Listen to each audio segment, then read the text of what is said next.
दोस्तों एक बार फिर से स्वागत है आपका आपके अपने चैनल ज्ञान मंडल पर।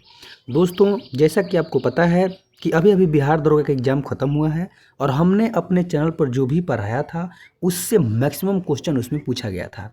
दोस्तों इसी को ध्यान में रखते हुए हम अब आपके लिए बिहार पुलिस जो मद्य निषेध का एग्ज़ाम होने वाला है उसकी पूरी तैयारी अपने चैनल पर करवाएंगे। दोस्तों इसमें हम सबसे पहले आपको इसका पूरा पीवाईक्यू करवाएंगे, क्योंकि दोस्तों अभी तक इसका 8 एग्ज़ाम हुआ है और 8 साल का पूरा पीवाईक्यू हम आपको करवाएंगे और उसका पूरा विश्लेषण भी करवाएंगे। जैसे ही दोस्तों पीवाईक्यू ख़त्म होगा हम आपको अपने चैनल पर इसका पूरा सिलेबस भी पढ़ा देंगे। दोस्तों इसके सिलेबस में जितना कुछ होगा हम आपको अपने चैनल पर पढ़ा देंगे। और दोस्तों जब एग्ज़ाम होने वाला होगा तो उसके कुछ दिन पहले से हम आपके लिए प्रैक्टिस सेट भी लेकर आएंगे। ध्यान से सुनिए, एक एग्ज़ाम को निकालने के लिए जो जो चीज़ें ज़रूरी होती है हम आपको सब करा देंगे। सबसे पहले पीवाईक्यू, फिर उसका सिलेबस और लास्ट में इसका प्रैक्टिस सेट। क्योंकि दोस्तों प्रैक्टिस सेट बहुत महत्वपूर्ण होता है, तो उसको हम एग्ज़ाम से कुछ दिन पहले आपके लिए करवाएंगे ताकि आप प्रैक्टिस सेट अच्छे से लगाएं और उसके बाद जो एग्ज़ाम है आप उसको समझ पाएँ। तो दोस्तों अगर आप भी इस एग्ज़ाम को देना चाहते हैं तो हम जो तैयारी करवा रहे हैं उसको कंप्लीट कीजिए, आप हमारे साथ जुड़िए और हमारे सारे वीडियोज़ को देखिए। इसके बाद हम दावा करते हैं कि आपका कुछ भी नहीं छूटेगा और आप इस एग्ज़ाम को आसानी से क्लियर कर लेंगे। तो चलिए दोस्तों बिना देर किए जो हमारा पेपर हुआ था 14/5/2023 को उसका विश्लेषण करते हैं। और हमारा पहला सवाल है, जब किसी संख्या में से 35 घटाया जाता है तो वह घटकर खुद का 80% हो जाती है, उस संख्या का 4/5 भाग क्या है। देखिए दोस्तों इस प्रकार के संख्या में कुछ नहीं करना है, उस संख्या को हम x मान लेंगे। मान लीजिए दोस्तों कि वह संख्या x है। अब बोल रहा है कि उसमें से जब 35 घटाया जाता है, ठीक है, इसमें से जब 35 घटाया जाता है तो यह संख्या खुद का 80% हो जाता है, ठीक है। तो यह हो जाता है दोस्तों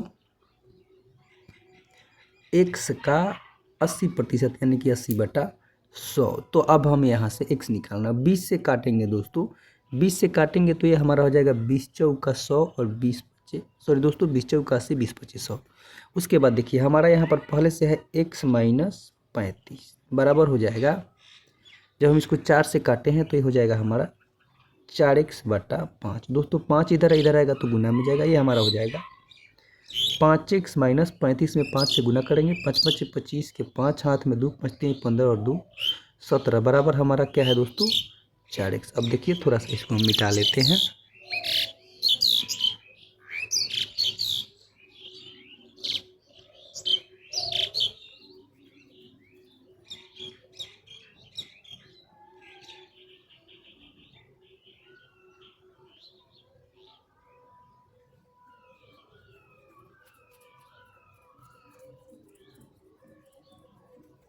दोस्तों क्वेश्चन को समझने में अगर आपको कोई भी दिक्कत होता है तो आप हमसे बार बार पूछिए, हम आपको बार बार बताएंगे। देखिए इसके बाद क्या होगा,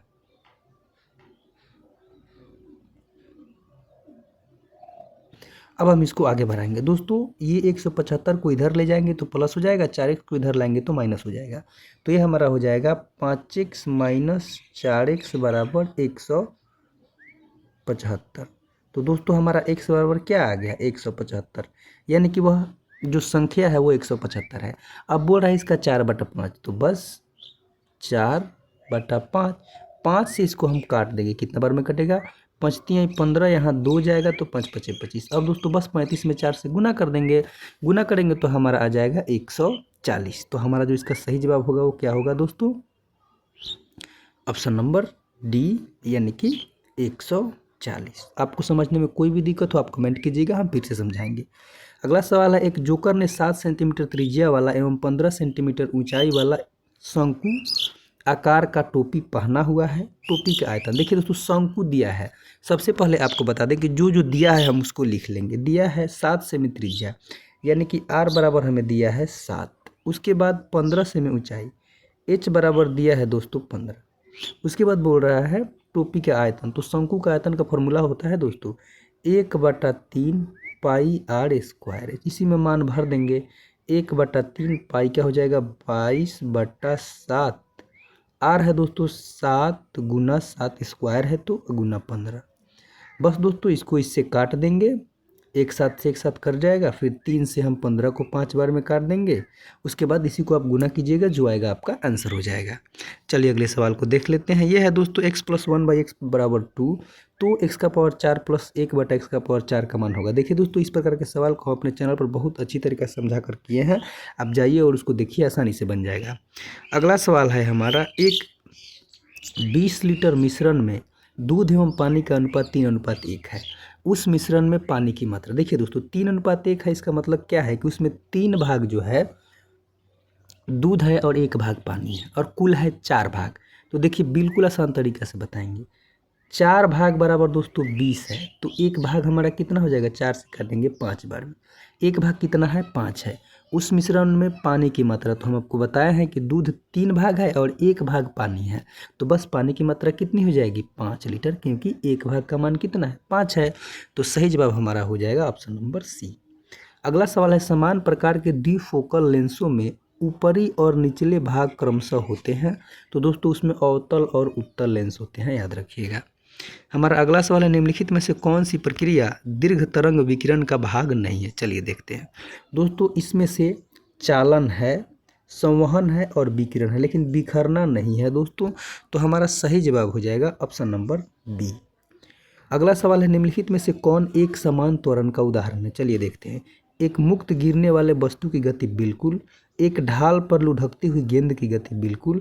दोस्तों इसमें से हमारा सही जवाब हो जाएगा ऑप्शन नंबर सी, यानी कि ए और बी दोनों। अगला सवाल है, कोई वस्तु एक तरल में तैरेगी या डूबेगी, यह निम्न में से किस पर निर्भर करता है। तो दोस्तों याद रखिएगा, यह वस्तु और तरल के घनत्व में अंतर पर निर्भर करता है। दोस्तों याद रखिएगा इस बात को। जब वस्तु अगर जो है उसका घनत्व तरल के घनत्व से ज़्यादा है तो वस्तु डूब जाएगी, लेकिन जब वस्तु का घनत्व तरल के घनत्व से कम है तो वस्तु तैरेगी, इस बात को याद रखिएगा। चलिए हमारा अगला सवाल है, 4 ओम प्रत्येक प्रतिरोध वाली 3 प्रतिरोधों को एक समबाहु त्रिभुज के आकार में जोड़ा गया है, किन्हीं दो कोनों के मध्य प्रभावी रेजिस्टेंस यानी कि प्रतिरोध होगा। चलिए दोस्तों समझाते हैं, ध्यान से समझिएगा। मान लीजिए कि ये है समबाहु त्रिभुज, इसमें हमारा 3 प्रतिरोध जुड़े हैं, 1 2 और यहाँ पर ये 3। दोस्तों देखिए बोल रहा है सबका मान है 4 ओम, 4 ओम, 4 ओम, 4 ओम। बिल्कुल आसान भाषा में समझाएंगे, आप ध्यान से समझिएगा। दोस्तों अगर हम इसको चाहें, इसको थोड़ा सा नीचे करें और इसको चतुर्भुज जैसा बनाएं, तो देखिए कैसे बनेगा। नीचे वाला तो ज्यों का त्यों रहेगा, लेकिन इसको चाहें हम दोस्तों तो इसको थोड़ा सा यहाँ से मोड़ दें और यहाँ से मोड़ दें, देखिए कैसे बनेगा। ये ऐसे हो के ऐसे हो जाएगा और फिर यहाँ तक आ गया। अब इसको थोड़ा सा और आगे हम चाहें तो बढ़ाकर एक और को यहाँ पर ऐसे लिख के ऐसे भी तो जोड़ सकते हैं, बात वही है। अब देखिए दोस्तों, हमारा मान लीजिए ये पहला है, ये दूसरा है, ये तीसरा है। कुछ नहीं करेंगे, पहला और दूसरा दोस्तों कितना दिया है हमें, आप ही बताइए। 4 ओम तीनों का दिया है, तो इसको जब हम मिलाएंगे तो दोस्तों ये हमारा हो जाएगा 4 और 4 8 ओम, ठीक है। अब हमारा देखिए कैसा, इस दोनों को हम मिला दिए तो ऊपर हमारा 1 बनेगा, नीचे एक पहले से है, तो इसका मान कितना होगा, 4 4 8 ओम, और इसका मान हमें 4 ओम दिया है दोस्तों, ठीक है। चलिए थोड़ा सा मिटाते हैं।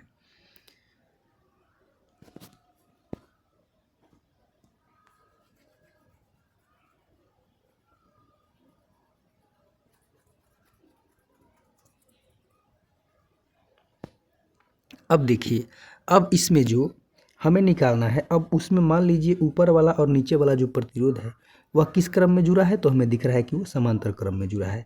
अब दोस्तों जब समांतर क्रम में प्रतिरोध जुड़ा होता है तो उसको कैसे निकालते हैं, 1/r बराबर 1/r1 प्लस 1/r2, बस इसी पे बना देंगे। तो हमारा 1/r बराबर हो जाएगा 1/8 प्लस 1/4। अब जोड़िए, 8 4 का लघुत्तम तो दोस्तों निश्चित रूप से 8 होगा, फिर 1 प्लस 2, तो हमारा कितना आ गया, 1/r बराबर हमारा आ गया दोस्तों 3/8। तो इसको अब उल्टा करेंगे तो हमारा क्या आ जाएगा, 8/3। तो आर का मान कितना आ जाएगा, 8/3 ओम। तो सही जवाब हो जाएगा हमारा ऑप्शन नंबर बी, यानी कि 8/3। अगला सवाल है दोस्तों, ध्वनि तरंगे किसमें सबसे तेज गति से चलती है। देखिए दोस्तों, जो ध्वनि तरंगे होती है वो जितना ही सघन माध्यम होता है ना, उसमें उतना ही तेज चलती है, और जितना ही विरल माध्यम होगा उसमें उतना ही धीरे चलेगी, और जहाँ पे कोई माध्यम नहीं होगा वहाँ पर ध्वनि तरंगे नहीं चलती है। तो हमारा इसका सही जवाब हो जाएगा, किसमें सबसे तेज चलेगी, तो दोस्तों ठोस में वह सबसे तेज चलेगी, याद रखिएगा ऑप्शन नंबर ए। उसके बाद है आर्यों का मूल निवास कहाँ था। तो दोस्तों आर्यों का मूल निवास था मध्य एशिया यानी कि एशिया माइनर, याद रखिएगा। अगला सवाल है भारत में ग्रैंड ओल्ड मैन यानी कि भारत का वृद्ध व्यक्ति दोस्तों, तो दोस्तों वह कहा जाता है दादा भाई नौरोजी को, याद रखिएगा। ऑप्शन नंबर ए इसका बिल्कुल सही जवाब है। अगला सवाल है सविनय अवज्ञा आंदोलन के बारे में निम्नलिखित में से कौन सा कथन सही है, चलिए देखते हैं। बोल रहा है इसकी शुरुआत गांधी जी के चंपारण यात्रा के साथ बिल्कुल नहीं हुई थी। उसके बाद गांधी इरविन समझौता के तहत कांग्रेस अवज्ञा आंदोलन स्थगित करने के लिए तैयार थी, बिल्कुल दोस्तों। गांधी इरविन जब पैक्ट हुआ था ना, तो उसी में जो कांग्रेस थी वह जो बोली थी कि हम जो सविनय अवज्ञा आंदोलन है उसको रोक देंगे यानी कि स्थगित कर देंगे और द्वितीय गोलमेज सम्मेलन में भाग लेंगे। तो सही जवाब हो जाएगा इसका ऑप्शन नंबर बी। अगला सवाल है उत्तर वैदिक काल में इंद्र का स्थान किस देवता को मिला था। तो दोस्तों प्रजापति को मिला था, याद रखिएगा। अगला सवाल है भारतीय राष्ट्रीय कांग्रेस के प्रथम अधिवेशन की अध्यक्षता किसने की। तो दोस्तों वह किया गया था A.O. ह्यूम के द्वारा, याद रखिएगा दोस्तों। चलिए सॉरी दोस्तों, ये तो सचिव थे, लेकिन अगर हम बात करें पहले अध्यक्ष की तो वो थे व्योमेश चंद्र बनर्जी यानी कि option number D W.C. Banerjee. अगला सवाल है हमारा निम्नलिखित में से कौन सही सुमेलित नहीं है, चलिए देखते हैं। अलाई दरवाजा का निर्माण दोस्तों अलाउद्दीन खिलजी करवाया था, ये बिल्कुल सही है। जमात खाना मस्जिद बलबन नहीं दोस्तों, यह अलाउद्दीन खिलजी का एक लड़का था, नाम था खिज्र खान।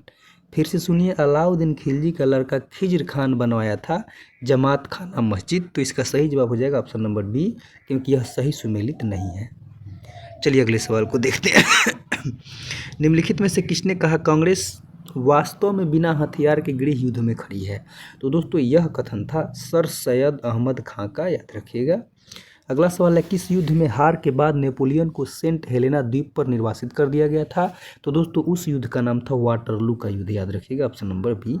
हमने अपने चैनल पर दोस्तों इतिहास का जो चैप्टर है लूसेंट बुक से उसको पूरी तरीके से करवा रखा है, पूरा तरीका से एक्सप्लेन करके। आप जाइए और उसको देखिए, उसके बाद आपका ऐसा कोई भी क्वेश्चन नहीं छूटेगा। अगला सवाल है select the most appropriate synonym, यानी कि दोस्तों समानार्थी शब्द चुनना है। देखिए फ्रीक्वेंट का मतलब होता है दोस्तों लगातार, यानी कि जो बार बार हो, तो उसका मतलब सॉरी दोस्तों यहाँ पर पूछ रहा है एंटोनिम। देखिए मतलब उल्टा विपरीतार्थक, तो फ्रीक्वेंट का मतलब होता है बार बार जो होता है। तो दोस्तों इसका क्या हो जाएगा ओकेजनल, यानी कि जो कभी कभी होता है, ठीक है। तो फ्रीक्वेंट का ओकेजनल। अगला सवाल है choose the correctly spelled word, यानी कि दोस्तों ये जितने वर्ड दिए हैं ना, इसमें स्पेलिंग 3 का गलत है और 1 का सही है। देखिए दोस्तों टेम्परामेंट का स्पेलिंग होता है TEMPERAMENT, यानी कि ऑप्शन नंबर सी। इसका दोस्तों हिंदी होता है स्वभाव, तो इसका सही जवाब है हमारा ऑप्शन नंबर सी। अगला सवाल है fill in the blanks with suitable preposition from the alternatives given under the sentence. चलिए देखते हैं। बोला नथिंग कैन डिटर हिम, तो दोस्तों डिटर के बाद जो प्रीपोजिशन लगता है वह लगता है फ्रॉम, याद रखिएगा। डिटर फ्रॉम का मतलब होता है से रोकना, यानी कि कुछ करने से रोकना। तो बोल रहा है nothing can deter him from pursuing his aim of life. इसका मतलब हुआ दोस्तों कि कुछ भी उसको नहीं रोक सकती है उसके जो जिंदगी के एम है, यानी कि लक्ष्य है, उसको पाने से। तो दोस्तों डिटर के बाद याद रखिएगा हमेशा फ्रॉम प्रीपोजिशन लगता है। अगला सवाल है हमारा fill in the blanks with suitable preposition from the option. बोल रहा है most of the family members dissented the suggestion he made, यानी कि दोस्तों डिसेंट के बाद हमेशा लगता है, याद रखिएगा फ्रॉम। तो हमारा इसका सही जवाब हो जाएगा दोस्तों ऑप्शन नंबर बी, यानी कि मैक्सिमम जो परिवार के सदस्य थे वे उसके सजेशन के साथ सहमत थे, याद रखिएगा। अगला सवाल है choose the word with which can be substituted for the given phrase, यानी कि दोस्तों फ्रेज दिया है उसका मतलब क्या है यही बताना है। बोल रहा है change of appearance to device to deceive और टू हाइड द आइडेंटिटी, यानी कि दोस्तों अपना जो है भेष बदल कर किसी को धोखा देना या मतलब अपनी जो पहचान है उसको छुपाना। तो दोस्तों उसको हम बोलते हैं डिस्गाइज, यानी कि ऑप्शन नंबर ए इसका मतलब होता है ऐसे बहुरूपिया। चलिए अगले सवाल को देखते हैं। बोल रहा है in the following question a sentence has been given in active और passive voice, but out of the 4 alternative suggested select the one which expresses the same sentence in passive और एक्टिव वॉइस। यानी कि दोस्तों जो एक sentence दिया है वो एक्टिव या पैसिव में होगा, इसके विपरीत एक्टिव या पैसिव बताइए। देखिए दोस्तों, तो सबसे पहले हम देखेंगे कि जो सेंटेंस है वो एक्टिव है कि पैसिव है। बोल रहा है look they have painted the door. दोस्तों इसमें जो सब्जेक्ट है सब्जेक्ट की जगह है, ऑब्जेक्ट ऑब्जेक्ट की जगह है, और काम हमेशा सब्जेक्ट के द्वारा किया जा रहा है, तो यह निश्चित रूप से दोस्तों एक्टिव हुआ, ऐसा याद रखिएगा। अब हमें इसका पैसिव करना है तो उसमें ऑब्जेक्ट पहले होगा, तो लुक तो होगा, ठीक है।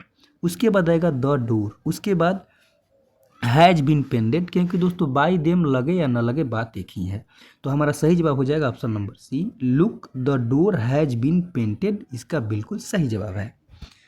अगला सवाल है select the most appropriate synonym of the given word. दोस्तों इसका मतलब होता है समानार्थी शब्द, यानी कि किनका अर्थ एक जैसा है। देखिए दोस्तों, तो एस्टीमेट का अर्थ होता है एसिस, याद रखिएगा, सही जवाब होगा ऑप्शन नंबर ए। अगला सवाल है हमारा select the most appropriate meaning of the given idiom. चलिए देखते हैं। बड़ा है चाइल्ड्स प्ले। दोस्तों चाइल्ड्स प्ले का मतलब होता है बिल्कुल आसान काम, तो इसका सही जवाब हो जाएगा something that is very easy, यानी कि जो बिल्कुल आसान हो। 27 नंबर क्वेश्चन है निम्न में से किस कवि ने लक्षण ग्रंथ नहीं लिखा। देखिए दोस्तों, तो बिहारी ने इस प्रकार का कुछ रचना नहीं किया है, याद रखिएगा। अगला सवाल है शुद्ध वर्तनी का चयन कीजिए, यानी कि दोस्तों फुर्तीला कैसे लिखा जाता है। तो दोस्तों फुर्तीला का शुद्ध रूप देखें तो होगा ऑप्शन नंबर बी, यानी कि जो फ होगा उसमें तारकुन की मात्रा होगी और जो त होगा उसमें दोस्तों दीर्घिन की मात्रा होगी, इस प्रकार से फुर्तीला लिखा जाएगा।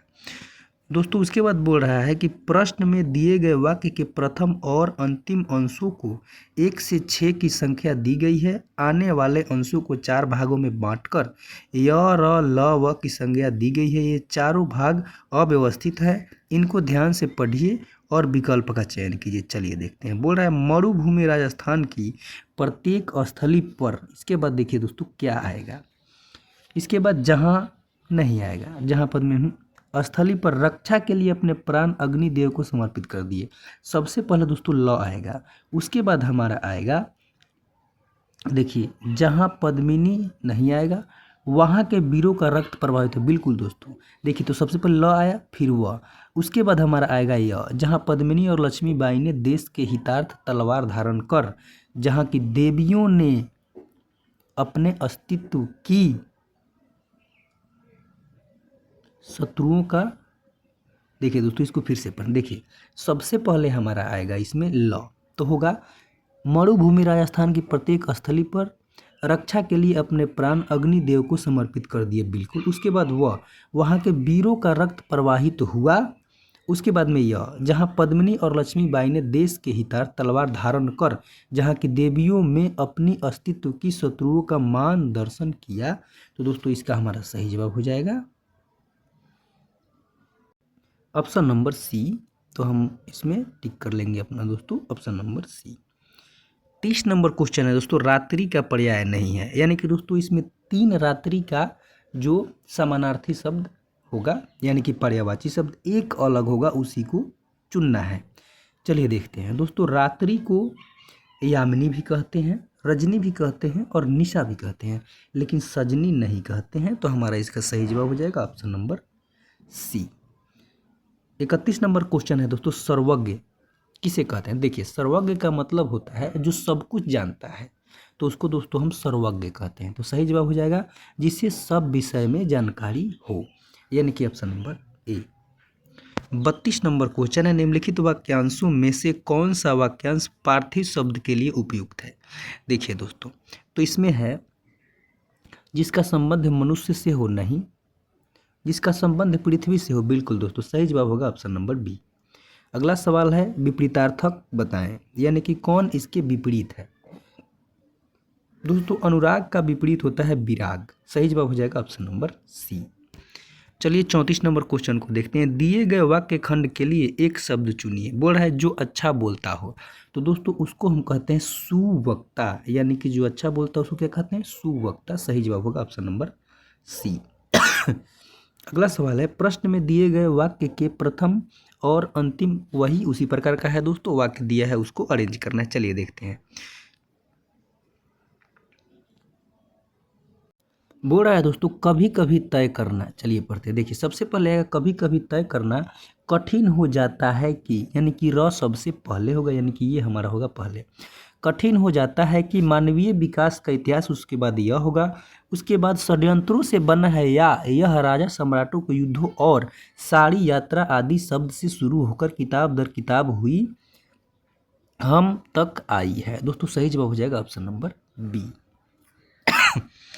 अगले सवाल को देखते हैं। मानव शरीर के सबसे बड़ी कोशिका, तो दोस्तों वह है तंत्रिका कोशिका, याद रखिएगा ऑप्शन नंबर ए। अगला सवाल है वायु जनित रोग है। दोस्तों इसमें तपेदिक भी है, डिप्थीरिया भी है, निमोनिया भी है। सही जवाब हो जाएगा ऑप्शन नंबर डी।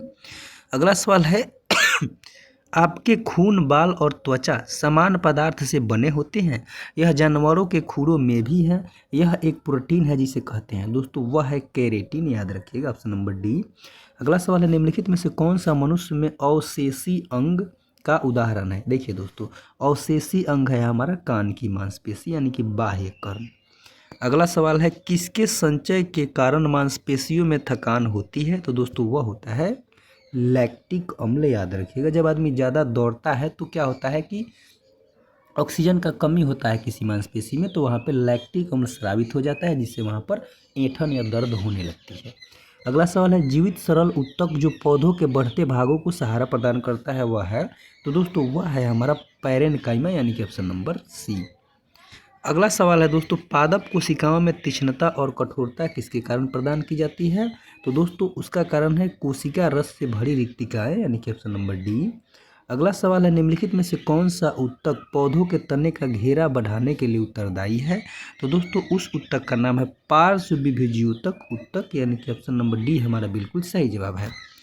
अगला सवाल है समुद्र के पानी से नमक को अलग करने के लिए निम्नलिखित में से किस विधि का उपयोग किया जाता है। तो दोस्तों इसके लिए हम उपयोग करते हैं वाष्पीकरण और सेंट्रीफ्यूगेशन, यानी कि विकेंद्रीकरण।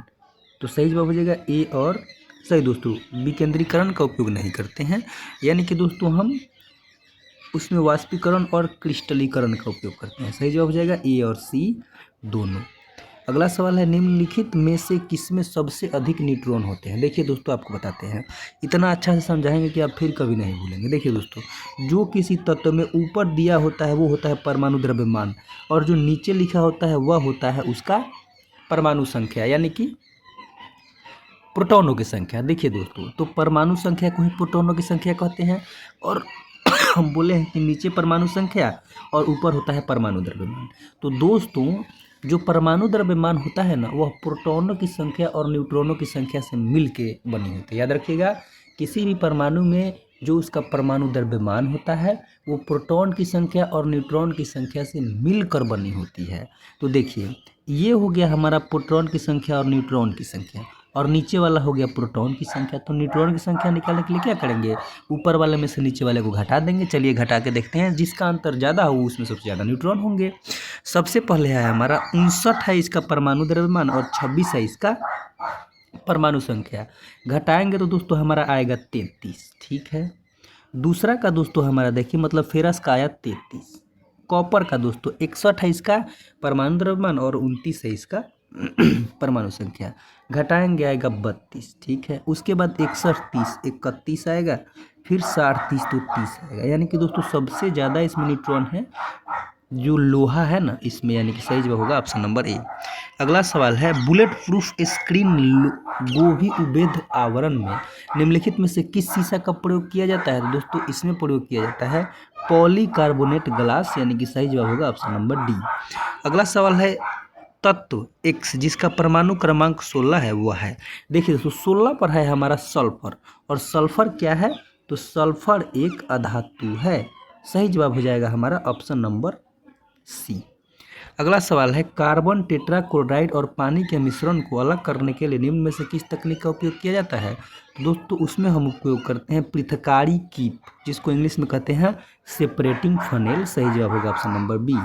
एक घोल में 450 ग्राम पानी और 50 ग्राम सामान्य नमक है। घोल की सांद्रता, देखिए दोस्तों घोल की सांद्रता निकालने के लिए हम क्या करते हैं कि बिलियन की मात्रा को नीचे रखते हैं, ऊपर रखते हैं दोस्तों विलेय की मात्रा और गुना 100। फिर से सुनिए क्या करते हैं कि विलेय की मात्रा बटा बिलियन की मात्रा गुना 100। तो दोस्तों विलेय की मात्रा तो हमें दिया है 50 ग्राम, और बिलियन कितना हो जाएगा, दोनों को जोड़ेंगे तो 500 गुना 100, यही तो होता है। चलिए 2 से 2 कट जाएगा और 5 से 10 बार में, तो सही जवाब हो जाएगा हमारा दोस्तों 10%, यानी कि ऑप्शन नंबर सी। अगला सवाल है वर्मी कंपोस्ट होता है। देखिए दोस्तों जो वर्मी कंपोस्ट है यह एक जैविक जैव उर्वरक है, सही जवाब होगा option number C. 51 number question है, निम्नलिखित प्रश्न में दिए गए विकल्पों में से संबंधित शब्द चुनिए। चलिए देखते हैं। वनस्पति विज्ञान, दोस्तों पौधों के अध्ययन को वनस्पति विज्ञान कहते हैं। तो कीट विज्ञान किसको कहेंगे, कीड़ों के अध्ययन को, तो सही जवाब हो जाएगा हमारा option number A. 52 number question बोल रहा है दोस्तों रीजनिंग का क्वेश्चन है, इसके लिए हमारे पास स्पेस कम है, आप पढ़िएगा बनाइएगा, बिल्कुल आसान है। अगला सवाल है दोस्तों, ज्ञात कीजिए कि निम्न में से कौन सी अक्षर श्रृंखला दिए गए नियम का पालन करती है। श्रृंखला में संलग्न अक्षरों के मध्य लुप्त अक्षरों की संख्याएं क्रमिक सम संख्याएं होंगी। चलिए दोस्तों देखते हैं। पहले की बात करें दोस्तों तो डी आता है 4 पे, एफ आता है 6 पे, जे आता है 10 पे, यानी कि 2 जोड़ा है, फिर 4 जोड़ा है, फिर 6 जोड़ा है, फिर 8 जोड़ा है। आगे देखिए उसमें दोस्तों जी आता है हमारा 7 पे, आई आता है 9 पे 2 जोड़ा, फिर एम आता है हमारा 12 पे तो 3 जोड़ा, उसके बाद दोस्तों हमारा एस आता है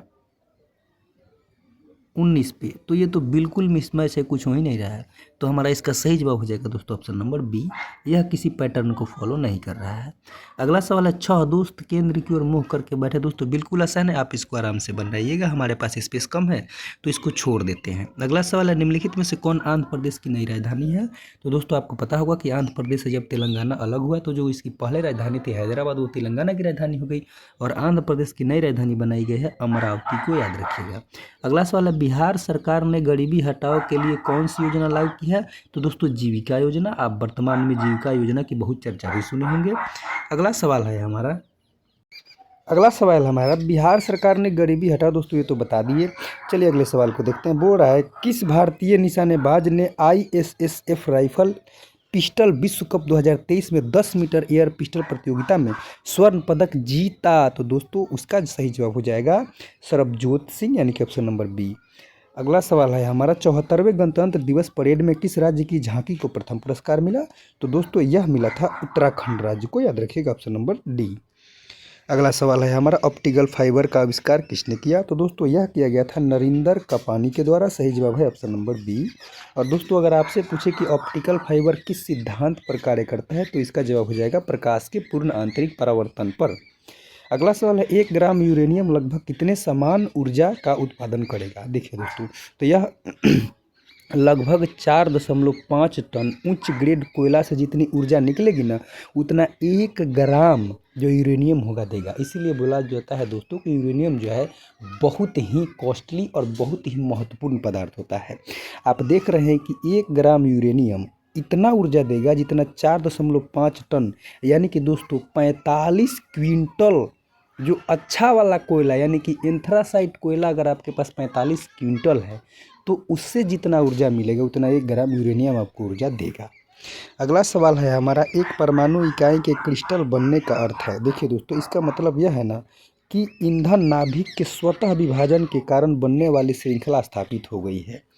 अगला सवाल है दोस्तों, निम्न में से कौन सा अस्पताल कैंपस में फायर स्टेशन वाला भारत का पहला अस्पताल बना है। तो दोस्तों वह हो गया है एम्स दिल्ली। अब वहाँ पर आपको फायर स्टेशन भी मिलेगा।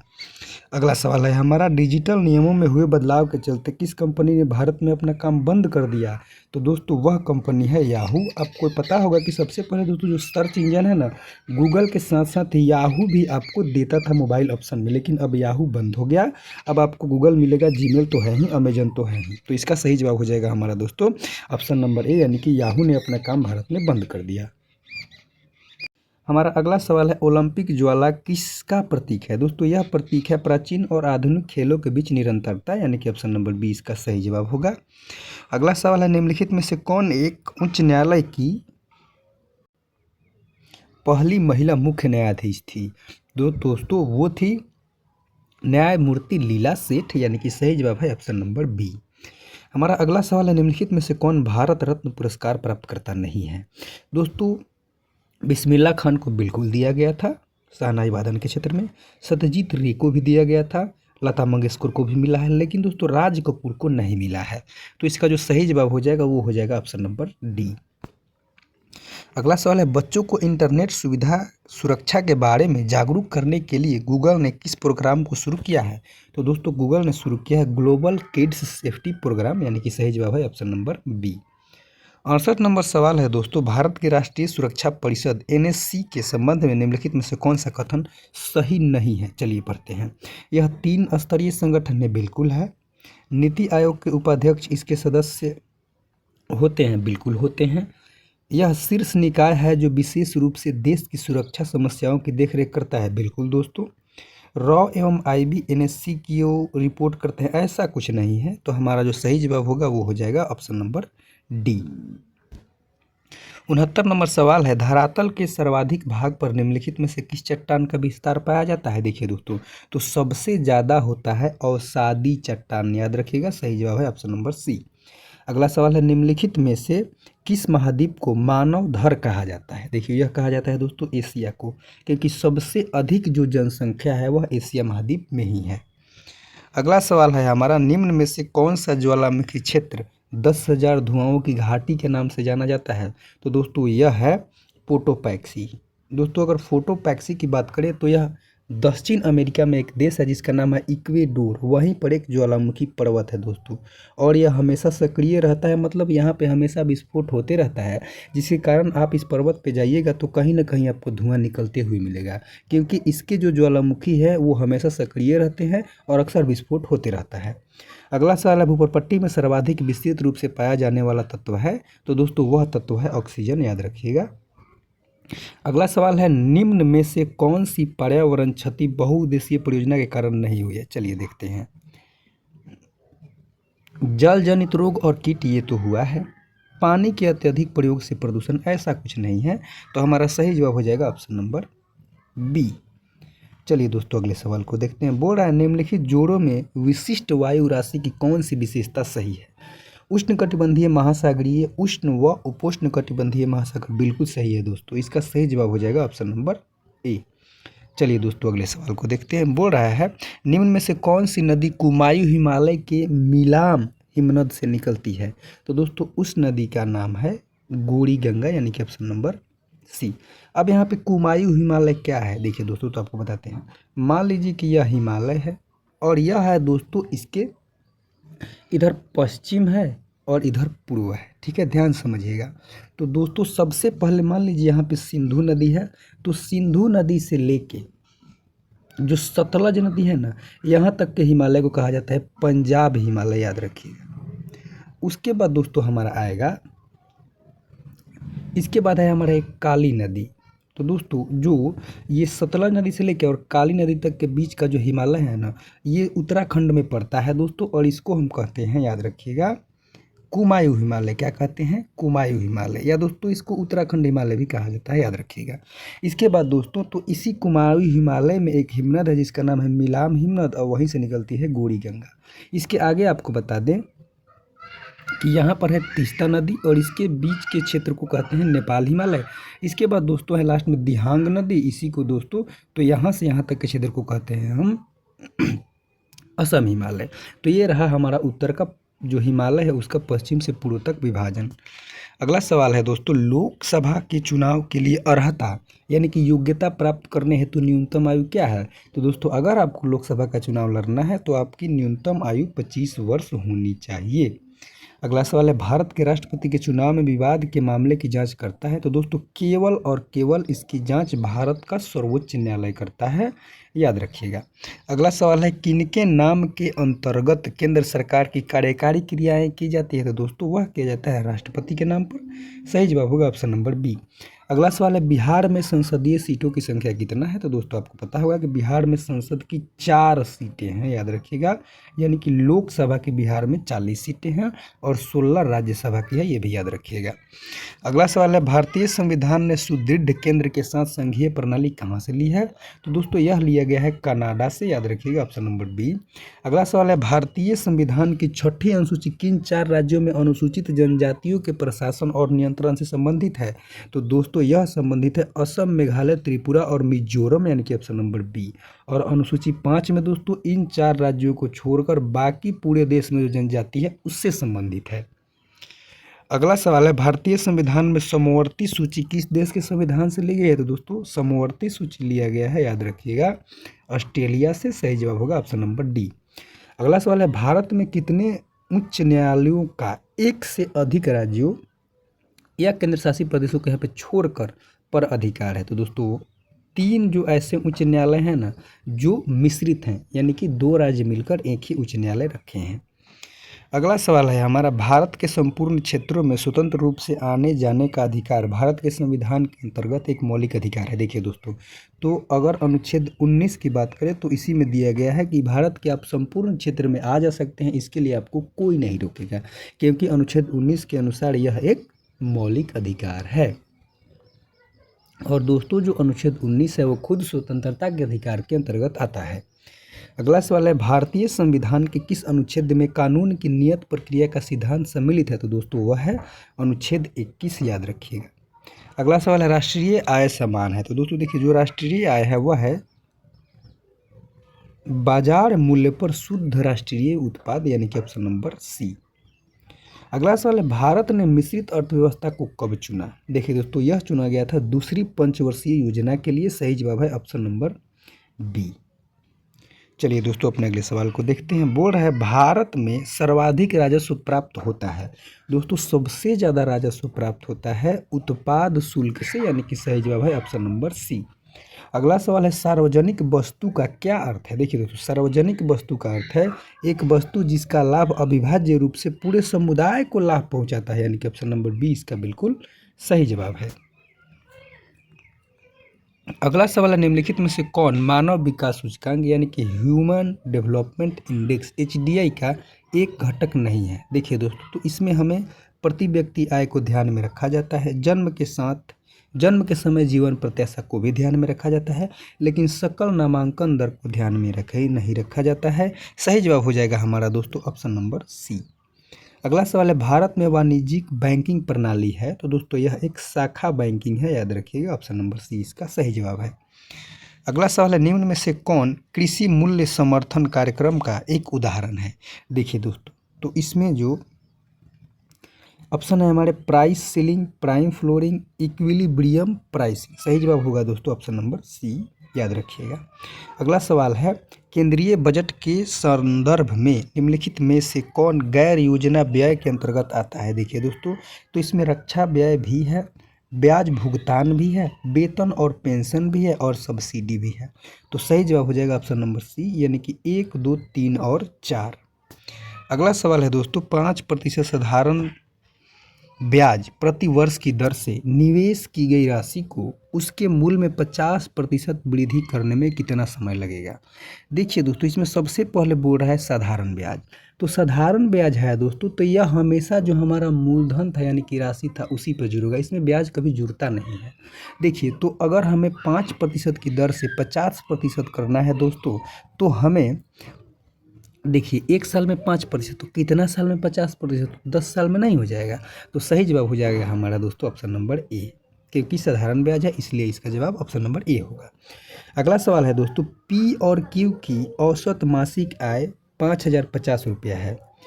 क्यू और आर की औसत मासिक आय 6250 रुपया है। पी और आर की औसत मासिक आय इतना है, तो पी की मासिक आय, देखिए दोस्तों इसमें कुछ नहीं करना है। देखिए पी और क्यू की औसत मासिक आय 5050 है ना, तो पी प्लस क्यू बटा 2 बराबर कितना हो जाएगा? 5050। तो पी प्लस क्यू बराबर कितना हो जाएगा? 2 से इसमें गुना कर देंगे तो कितना जाएगा? 0, 5 दूना 10 के 0, हाथ में 1, 0, 1, 5 दूना 10, यानी कि 10,100 इसका पी प्लस क्यू आएगा। ऐसे ही दोस्तों आप क्यू प्लस आर और उसके बाद में पी प्लस आर निकालिएगा, फिर आपका समीकरण बनेगा और उससे क्वेश्चन आसानी से बन जाएगा। चलिए अगले सवाल को देखते हैं। बोल रहा है, यदि समांतर प्रगति यानी कि समांतर श्रेणी में 3 संख्याओं का योगफल 9 है एवं उनका गुणनफल 24 है तो संख्याएं हैं। देखिए दोस्तों, इसमें कुछ नहीं करना है, इसको हम सीधा सीधा ऑप्शन से ही बनाएंगे। चलिए देखते हैं। सबसे पहले दोस्तों 2, 4, 6 और 6, 12, इसका योगफल 9 नहीं है तो ये तो नहीं होगा। दूसरा है हमारा 1 का 5 6 व 3 9 दोस्तों, लेकिन जब गुना करेंगे तो 24 आना चाहिए, तो 5 एकम 5 5 3 15 नहीं होगा। उसके बाद 2 8 10 4 14 ये तो यही नहीं है। उसके बाद 2 व 3 5 4 9 ठीक है, और 2 3 6 4 का 24 सही जवाब होगा दोस्तों ऑप्शन नंबर डी। चलिए अपने अगले सवाल को देखते हैं। बोल रहा है एक व्यक्ति किसी वस्तु को 3600 रुपया में बेचता है तो उसे 20% का लाभ होता है। तो दोस्तों देखिए यहीं से बनाना शुरू करते हैं, यानी कि 120% बराबर हमारा कितना दिया हुआ है 3600। फिर बोल रहा है वस्तु को 3150 रुपये में बेचने पर उसे कितना लाभ होगा। तो दोस्तों यहाँ पर देखिए 100% बराबर कितना हो जाएगा 3600 बटा 120 गुना 100। अब देखिए काटेंगे दोस्तों तो 1 जीरो से 1 जीरो कट जाएगा, फिर 12 3 36 जीरो तो जीरो, यानी कि दोस्तों जो वस्तु का एक्चुअली कीमत है ना वह है हमारा 3000। तो अब बोल रहा है कि उसको कितना में बेच रहा है, चलिए मतलब 3000 में खरीदा 3150 में बेच रहा है, तो कितना लाभ होगा, चलिए लाभ निकालते हैं। तो नीचे हो जाएगा 3000 और लाभ 150 का गुना 100, 2 जीरो से 2 जीरो कट जाएगा, इससे काटेंगे दोस्तों तो 50, यानी कि दोस्तों अब हमारा 2 जीरो से 2 जीरो कट जाएगा। उसके बाद दोस्तों यानी कि जो हमारा लाभ हो जाएगा ना वो हमारा हो जाएगा दोस्तों, देखिए दोस्तों इसमें हम क्या करेंगे कि हमारा जब 3000 उसका लागत था तो नीचे 3000 रखेंगे, 150 रुपया का लाभ है गुना 100, 2 जीरो से 2 जीरो कट जाएगा, फिर 1 जीरो से 1 जीरो इससे काटेंगे तो 5 बार में, यानी कि दोस्तों जो 5% है ना यही इसको लाभ होगा। सही जवाब होगा ऑप्शन नंबर बी। अगला सवाल है एक अनुक्रम दिया है, बोल रहा है कि एक पैटर्न बनाती है, उनमें से कौन सी संख्या पैटर्न में अनुपयुक्त है। चलिए देखते हैं दोस्तों। सबसे पहले 56, तो 56 में कितना जोड़ेंगे तो 72 आएगा, तो दोस्तों 16 जोड़ेंगे तो 72 आएगा। 72 में फिर 18 जोड़ेंगे तो दोस्तों कितना आ जाएगा हमारा 90 आएगा। फिर उसमें 20 जोड़ेंगे तो कितना आएगा 110, फिर 22 जोड़ेंगे तो 132, फिर 24 जोड़ेंगे तो 156। लेकिन दोस्तों यहाँ पे 154 दिया है तो हमारा यही गलत है, तो 154 नहीं, यहाँ पे 156 होना चाहिए। सही जवाब हो जाएगा हमारा ऑप्शन नंबर डी। अगला सवाल है दोस्तों द्विघात समीकरण x प्लस 1/x बराबर 3 के मूल हैं। तो दोस्तों इसको सबसे पहले हम द्विघात समीकरण बनाएंगे, चलिए बनाते हैं। इसमें दोस्तों हमारा दिया है x प्लस 1/x बराबर 3, तो इसमें दोस्तों हम लघुत्तम लेंगे, इसके नीचे 1 है तो ये हमारा हो जाएगा x² प्लस 1 बराबर 3। अब देखिए दोस्तों x है इधर आएगा तो 3x हो जाएगा, तो x² प्लस 1 बराबर 3x। ठीक है दोस्तों, अब देखिए अब 3x को इधर लाएंगे तो क्या हो जाएगा x² माइनस 3x प्लस 1 बराबर 0। बस अब द्विघात समीकरण हमारा आ गया, आप इसको हल कीजिएगा आराम से आंसर निकल जाएगा दोस्तों। तो इस प्रकार से हमारा यह सेशन समाप्त हुआ। आपको अगर कोई भी किसी भी प्रकार का सजेशन देना है या कोई क्वेश्चन पूछना है तो हमें कमेंट कीजिए, और आपको अगर इसकी पूरी तैयारी करनी है मध्य निषेध की तो आप हमारे साथ जुड़ जाइए, हम आपका पूरा सिलेबस कराएंगे, पूरा प्रैक्टिस सेट करवाएंगे। आपका मतलब जो स्कोर है बहुत अच्छा रहेगा और हमारे साथ जुड़े रहिएगा तो दावे के साथ आपका जो एग्ज़ाम है वो क्लियर होगा। मिलते हैं दोस्तों अगले वीडियो में।